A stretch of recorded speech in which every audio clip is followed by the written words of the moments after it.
Now today we will discuss some basic facts about transistor biasing.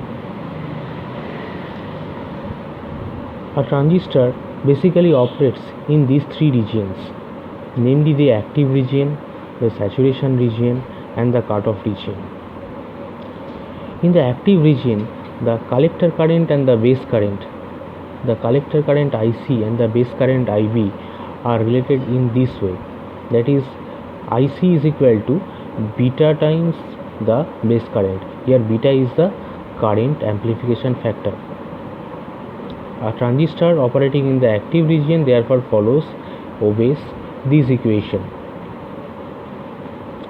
While in the saturation region, the collector current IC is equal to the emitter current IE, as if the collector and the emitter are in shorted condition.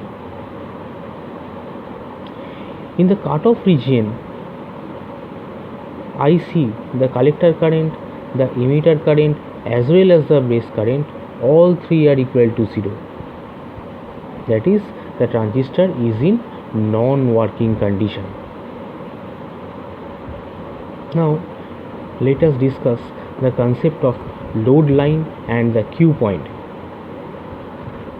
Now for this we have drawn the output characteristics of a common emitter of a transistor in common emitter configuration. This is the output characteristics. Along the x-axis we have plotted the collector emitter voltage or VCE and the output current, that is the collector current or IC. Now this is the characteristic curve for a particular value of IB, that is the base current. Now see, let us assume that this is the cutoff point B and this is the saturation point, we have named it as A. Now see, we have joined the points A and B by means of a straight line. Now see that this line is intersecting the output characteristic curve at a particular point. Now this particular point is named as the Q point and this line AB is called the load line.